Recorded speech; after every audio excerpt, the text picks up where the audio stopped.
type of crap is that? Yeah. Your house about to smack. What type of crap is that? What type of crap is that? What type of crap is that? Y'all want Your house about to smack. Y'all want to Warp into my world like Mario with the flute. Sorry foes, get the boot. I want an MC for you. Come with me like Machiavelli against all eyes. Why was spell wild backwards? Dog, I love God. Was all the punk jerks. They get up on this microphone and tempt me. Too many rappers, not enough MCs. Too many rappers, not enough MCs. Too many rappers, not enough MCs. Who wanna get up on this microphone? Competition, don't step, dude. You're better off watching Shrek 2. This my crew, I take 52 cars, deck you. Let's be your encyclopedia Brown, not Charlie. She ain't no a horse, ate from the force. I'm the new source. The first guest is here, Sam Iam. What's happening, man? Yo, what's going on? How y'all doing out there? I'm good. Man, Jay, you be bringing family, man.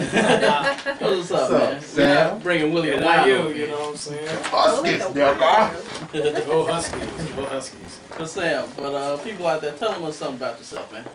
Yo, what up, world? It's your boy Sam Iam, the MC from the south side of Chicago, 87 Stony Island area, Kenwood, Old School, Hyde Park, Stony Island B-boy.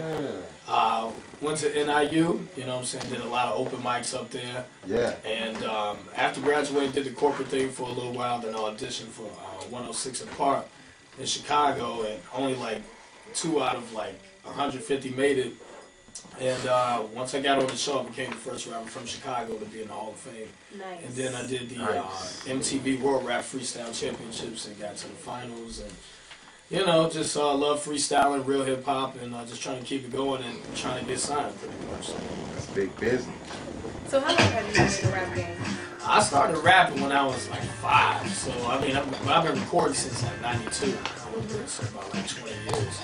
I've been doing this, you know, ever since a youngin', eating Funnies and Bunnies.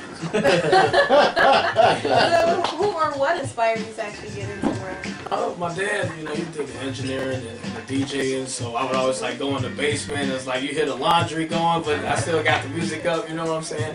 And my dad, he was a big part of exposing me to the music and Rap City, Video Vibrations, the box, you know. Box. You know what I mean? E.T. nigga. You know, so it's just crazy. I mean, just and being able to grow up, you know, on the tail end of, you know, the real hip hop or whatever. Like, you know, my golden age, like a rapper now, Bow Wow, 17, like spitting lyrics compared to a Souls and Mitchell who was 17 spitting lyrics. It's like the upbringing was totally different. So like, I just came up around like a whole bunch of lyrical cats and you know, like that. That's what's up. So do you feel like battle rappers get unfair stigma for not being able to make a hot song, so to speak, is what people say, but they can write a hot verse, but you know, not a hot song? Yeah, you know what? I just think that it really depends on the artist. I mean, there's definitely a stigma that we go through. It's because they say that we put more energy into our freestyles than the actual writing, you know. And so I really want to be one of those artists that can be proven to be a piece of what feels. So I just try not to really get into that stereotype. I think I just try to like focus on how I can break any type of stereotype, and that's pretty much the goal. Yeah, that's big, Sam. So, being in the Hall of Fame, right, in the 106 and Park, give me your top 3 106 and Park freestyle MCs, besides yourself. I would have to say Blind Fury. Blind Fury's real serious. When you do a little finger thing, I don't know what the hell's wrong. If you watching it and you never seen the show, I'm like, why you got this retard on TV? But he killed. Yeah, he did. Oh yeah, he kills. My man Agent Orange, he went all the way. Actually, me and him, we auditioned at the same time. He's from Springfield or whatever. And, you know, even though he didn't win like the entire tournament, he's still in the Hall of Fame, whatever. He was always freestyling off the head, so I always respect that. And then my man Loaded Lux. Loaded Lux. I mean, how was it, you know, as far as being a finalist at MTV2's World Rap Championship? For $1 million, how was that? Yeah, you know, it's so crazy because I just think about being on the south side of Chicago, just freestyling for my friends in the basement to being on the biggest stage in the world, and to like travel thousands of miles to go and say something that you've never said before in front of the world and make it rhyme and make it be dope. It's like wow, you know what I'm saying? And for me to get to the finals, I was kind of mad because the contract said $1 million or like $1 million prize. Oh, And wow. $1 million prize could be my left foot, you know what I mean? Right. So, you know, basically when I got to the finals or whatever, I'm thinking to myself, okay, it's supposed to be me and this rapper by the name of Disaster. And, you know, whoever, you know, won that battle would get the $1 million prize or what have you. And they canceled it, and, you know, and right before the finals. And it just kind of like, it just kind of hurt, you know what I mean? Because I'm like, damn, you know, to get all the way there. But, you know, in hindsight or whatever, it was a good experience. And I mean, I can always be regarded as a finalist in the World Rap Championships or whatever. So here's a question I'm gonna ask you. Knowing that when you look at the hip hop culture and they just canceled y'all out like it was nothing. Yeah. What do you like? Do you have aspirations on getting signed? And if not, do you feel like doing this on your own can bring more power to you, or do you have aspirations on getting signed and doing it? You know what? I very much want to get signed. Like, I'm trying my best to get signed, and I think that Jen, I'm not gonna say Jen messed it up because I don't want to start any debates or whatever. But When you signed with Rough Riders? you know, like on 106 and Park, like once you got to the Hall of Fame, you know, they gave you like a recording contract, and I think like once he flopped, like they stopped giving out the record deals and whatever, which makes it harder for a freestyle champion now to get a record deal because they'll see like that as an example, like, oh well, Jim, he's a freestyle champion and he flopped on Rough Riders or whatever, so you're a freestyle champion, makes us think we want to sign you. So I think right now what I'm trying to do is not so much prove myself as a battler or a freestyler, we're proving that I can come out with great quality songs or whatever, so people can look at me more as an artist who can freestyle versus a freestyle MC who makes songs. You know what I'm saying? Your songs, I got it. They ain't no joke. Okay. All the questions about, you know, all that's cool and all, but I gotta ask the real question. I'm just dying. How much groupie love did you get at the video? You can be honest on the show. You know, it was cool. It was cool. It was You hear that sound in this voice? He's like, man, crazy, you I know, off like 18 people that night. You know, it was a crazy era. It was a crazy era. I mean, but you know what? I mean, like, I've been rapping and doing my thing for a long time, like rapping, breaking, DJing, and you know, you always want to have love if you know, doing an element or, you know, you're doing something that somebody can't do. So it's just like the same thing, just on a bigger scale. You know? So you consistently been getting groupie love. I'm trying to figure out where you're going. No, I was reading them books and Christmas carols. This is all right, another question on the spot. Top 5 MCs of all time. KRS-One. Easy. Common. All day. I gotta go with Mos Def. All day. Nice. That's Black Thought. Yes! That's the first as well. And as far as like lyricism wise, it's a toss up between Redman. Honorable mention Razzcast. I think 5 of the 6 you name are first on this show. So that's a good thing. That's nice. Says a I lot. think half of his list is underrated. Yeah. Except, and for real, Redman. Yeah. Redman No. is so underrated. So it's criminal. It's criminal. It's so criminal. Nice. So, with that being said, have you had the chance through your MTV2 experience and as well as your BET experience, have you had the chance to make really good connections? People that you can reach out to and who may possibly have other connections that can make that solid dream come true as far as getting signed so that you can really display your talent more thoroughly to the people out here? I think actually, like, as far as industry-wise, no, because once you're done with MTV and once you're done with MTV, they're done with you. It's really up to you to pimp the footage that you have. It's up to you to pimp the connections that you make while you're there. I think if anything, it made my Chicago connections and my northern connections more strong, but hopefully I can parlay these connections into, you know, industry stuff. Like right now, like this footage, I can take this, and if I did happen to stumble into somebody who was on MTV, I can be like, yo, you know, I got footage, and then it shows, like, you know, what I was doing with my northern peeps and everything. So right now, I'm not traveling the world, you know, doing shows and everything like that. But I think, like, from a grassroots level, I've been able to throw parties and do events because of the, you know, because of the exposure. But I think, like, all of the friends that I do have that are doing something in the industry, like my man, you know what I mean? Like, it's these things that are, you know, keeping me relevant, that eventually when I do get those further connections, it'll, you know, it'll turn into something nice. But as of right now, just locally, it's keeping me more afloat, you know what I mean? Because, yeah, you throw parties, Wicker Park, Wrigleyville, Yeah. Town area. Crocodile, you name Right, it, all of Crocodile those Lounge. spots, yeah. Wow, that's big right there. What, Man, you got to have me on one of them joints, man. Oh, for sure, yeah, no doubt, no Let doubt. me know, man. You know, I come there. You know, I'm hip hop as a motherfucker. Yeah. So right now in Chicago, what artists have you been like looking at like, man, I would like to work with them or do a song with them? My man Malak L, he's real nice. My homeboy Alpha Mill, he's definitely dope.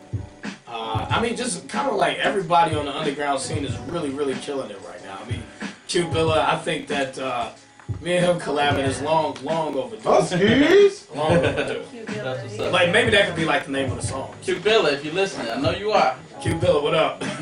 Huskies? Right now we got a caller in. Caller, you there? Hey, what's happening, Mark? Marcus, what's good, my nigga?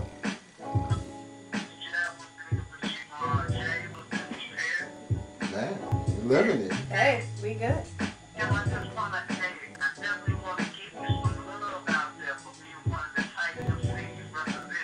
Appreciate it. Appreciate it.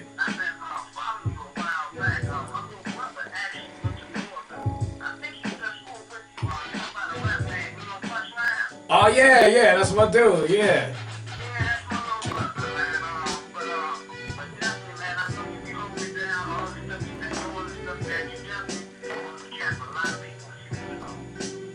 Appreciate it, man.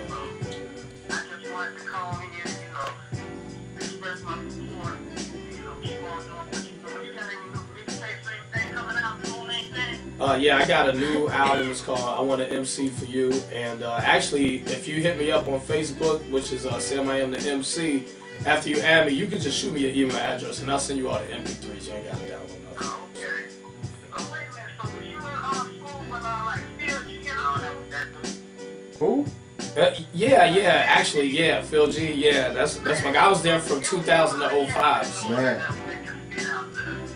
Yeah, there was a lot of cats, you know, and back then it wasn't really a big open mic movement, and I was one of the cats that really, like, tried to set that off, and I did 40 open mics up there when I was there. No, you know, actually, when I did the 40 open mics at Northern, like, when I did, like, my 40th open mic, I was a senior then, and then, like, the sophomores there, like, once I graduated, they started Hip Hop Congress as a spinoff of the open mics that I was doing on my own. Hip Hop Congress? So, you know, yeah. Wow. So it's like, they're essay allocated, you know, and before I used to go to my breakdancing crew, Some Element, and I would get them to, whatever open mic I wanted to do at the house downtown, I would get them to stamp my stuff. You know what I mean? Because I couldn't be a one-person army. You know what I mean? They wouldn't essay allocate me. I mean, all of the loopholes and all of the hard work that went into like just helping keep the hip hop vibe. And now they have a whole Congress or whatever. But it was one man back then. You know what I mean? But yeah, it's crazy. And that is great to see the influence like that. You know? Yeah, So, man, that's big. Husky love. that's good. Yeah, definitely appreciate that for sure. Marcus, where you? I'm a big fan. Just listen, man. I definitely appreciate what you're doing, and you definitely respect your craft. So I'm just a big fan, man. Y'all great show. Keep doing what y'all doing. And Jeff, you know, keep your own man. Man, Marcus, I got a question for you. Marcus, don't hang up yet. Marcus, Marcus, where you at, Jeff man? has a question for you. Where you at? He says, where Where you at? Man, I've been like 8 different cities. Oh man. Well, Yes, hey, he's a Marcus. gypsy. He's become a gypsy. As long as you get rid of the bodies, you should be good. That's what I heard. Hey, Marcus is the new. Jesus Christ. See? That's exactly where I am to run now. Man, Marcus, man. Marcus is the new Charlie, Joe. Good boy. All right, man. Thanks for calling in, bro. Thanks, Marcus. Peace, All right. peace. Yes, sir, man. So, Sam, man, hold on. Here's what I'm gonna do, cause we got something real special. I heard. We're gonna play some of his music. I got 3 records. Nice. I'm gonna ask you about Out of all of them, I ask you about one. Okay. I'm gonna play Too Many Rappers. What's that about? Who produced and all that? Okay. Good thing you asked me about that. You know, I mean, just with the current state of hip hop, I think that a lot of the true school people, you know, were definitely like not satisfied with the level of lyricism. And I think right now, you know, in this era, it's too many rappers, not enough MCs. And it's so funny because at first me and my guy Encyclopedia Brown, who's on the song with me, he made the beat, made the beat as well. And I came up with the hook, and we wanted to do like some like tag team Smith and Wesson like type of MCing at the end. And at first we just started rhyming, and we just wanted to make it like a lyrical display. Like, okay, this is what MCing is. This is the type of bar that people are supposed to be setting lyrically. And but here's the thing before we get into this record, because I said something to Phil G. Shout out to my man. That's crazy. I said, the dumber, the more buffoonery you put out, and the more dumber you are, the more you're gonna get loved. The more intelligent you are, The more you get hated. and they stay away. They scared. They act like you a diva or something. But this, What- They're what did you intimidating. just say? My bad, Jeff. The more intelligent you are, the more they act like you a diva or something. yeah, But they stay away. But the dumber you are, the more buffoonery you act. You gotta bear them more. yeah, these rappers are definitely like sprinting to their success, and the real MCs is more like a marathon for us. And it might take us like 50 miles, but when we break that tape, it's so much more. But do you think we should push for independency instead of just trying to chase the label? I think we need to do that, and I think that's what a lot more rappers are doing. Like, we're taking it in our own hands. You know, you got people like Lil B who don't even want a record deal, but if you get a distribution deal or you get like a performer's deal, you know what I mean, you're making all that money without having to be a slave to the label. And that's the thing that I'm trying to get, you know, smarter on. It's like if a manager tells me, hey, I can get you shows and I can put your stuff on iTunes and Amazon, you can do that yourself. Yeah. Right. You know what I Right. mean? So that's what my goal is now, is to basically build my brand and to have as much success as I possibly can, so when a label does approach me, I can say I'm worth this instead of taking whatever offer they give me. That'll work. Now, when you say too many rappers, now is that a nice way you say it's too many garbage ass rappers out here? Yeah, we're definitely we're definitely saying that. We're definitely saying Now, that. this is a question. Like, knowing this, it's a lot of artists who know it's garbage out here, but still, if they don't know their financial situation, you don't know their life situation. If garbage rapper A, who's successful, call them, they quick to hop on the song just because. Now, would you do something like that? Wow. If garbage rapper A, who has a weird song and he's jumping around in the video, shit not making sense, and he's like, hey, I want to work with that cat from Chicago, come on, get on my song. Would you do it? You know what? I mean, I would do it for one particular reason, because, you know, if they do have a certain audience, I think that Outkast, if they came out with the Love Below and Speaker Box before Southern Playlistic, you know, it might have been different. Mm-hmm. So I think that if I'm a person who can put a spin on it, just like how Walk It Out, you know what I'm saying? I mean, that was not necessarily a very lyrical song, but Andre 3000, you know, he put some knowledge in there, you know, take that shirt 2 sizes down or whatever. I'll be that person to bring it. Talk on the mic. Hello? It went out a little bit. One out. Can y'all hear me? Hold on. No.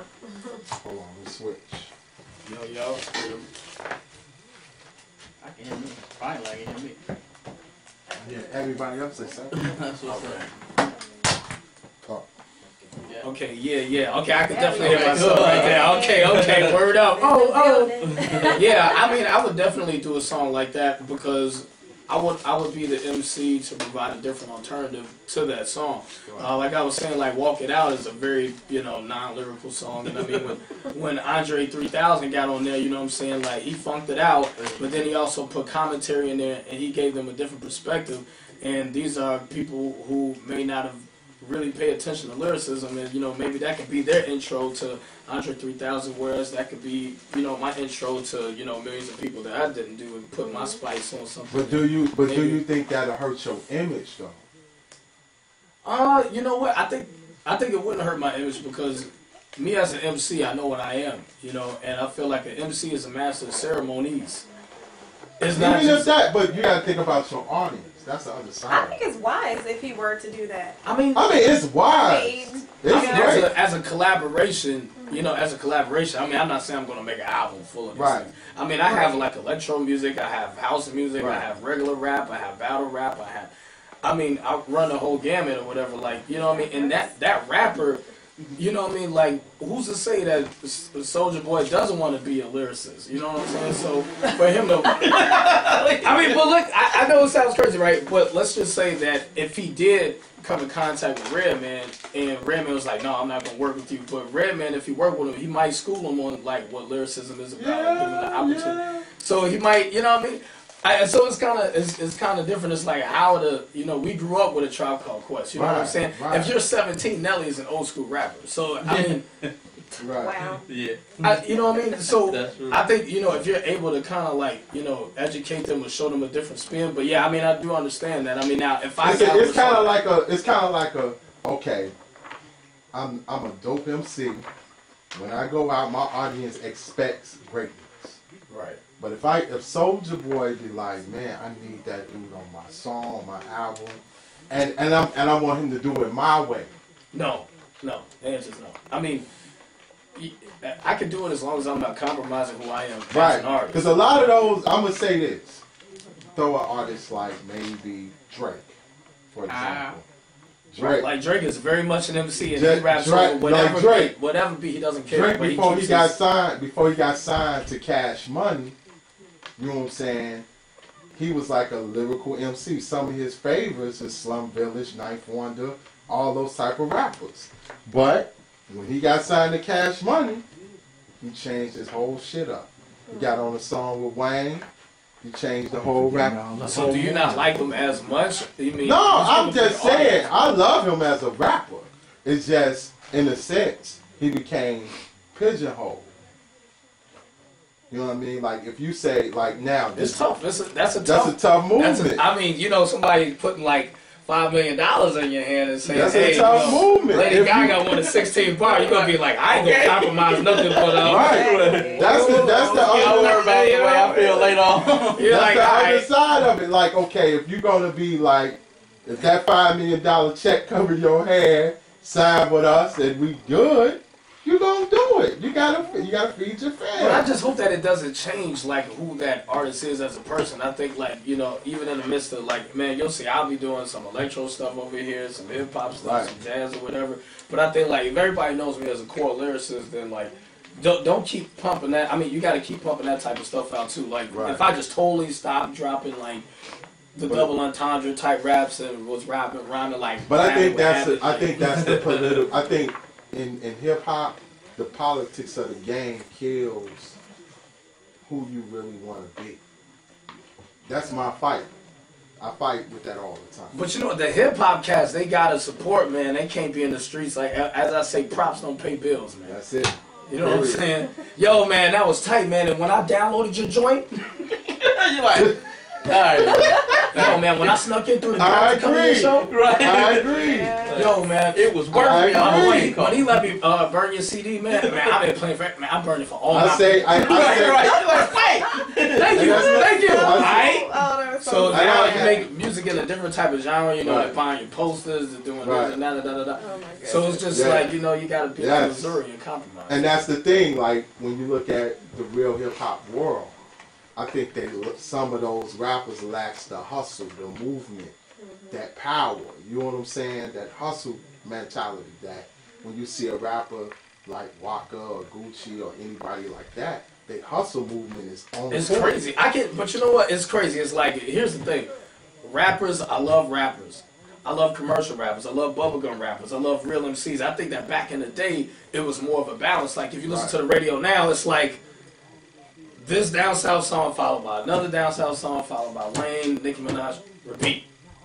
Like, back in the day, it'd be like 2 Live Crew on the radio.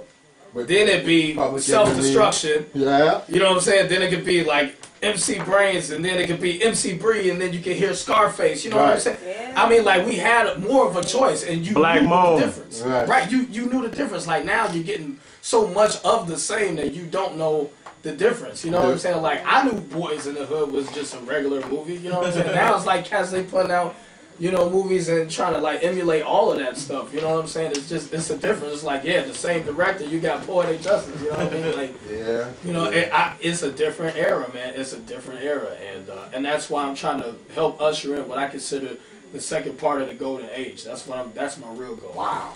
I think the bar is a lot lower than it used to be. Oh, in like '96, it's like a lot. The bar's been lowered. That's what I'm trying to do. You know, I'm trying to raise the bar like I'm eating a snack. The bar is real low.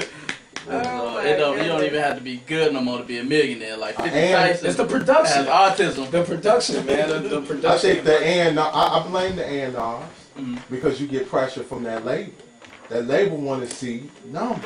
What about, I pose this question to you all, like, what about, okay, I ain't gonna even lie. I think that a lot of very good artists just want to be good artists.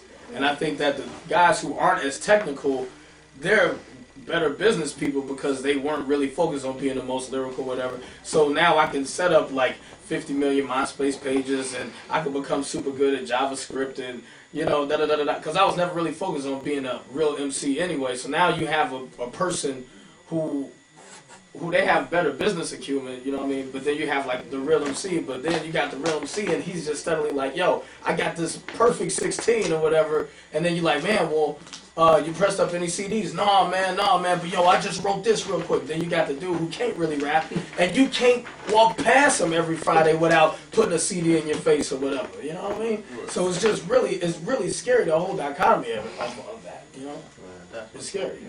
But Sam, you got any projects or anything coming up? Any shows? I don't have any shows at this moment. If anybody would like to book me, you know, let me know. I currently freestyle every single Tuesday at Subterranean Freestyle Open 606, dude. You know?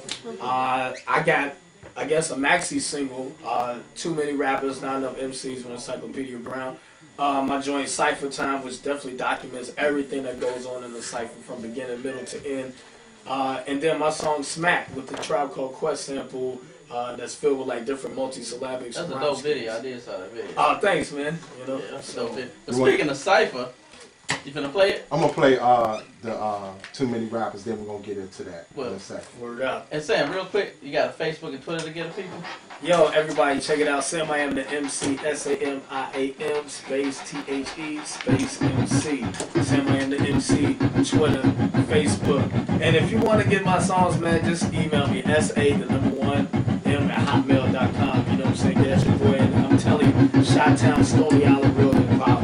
And I will bring that Golden Age Part 2 back. Trust me. You gonna stick around for the cypher, man? Oh man, that's what I came to do. You know what I mean? Barrett, you gonna get in the cypher? Okay, just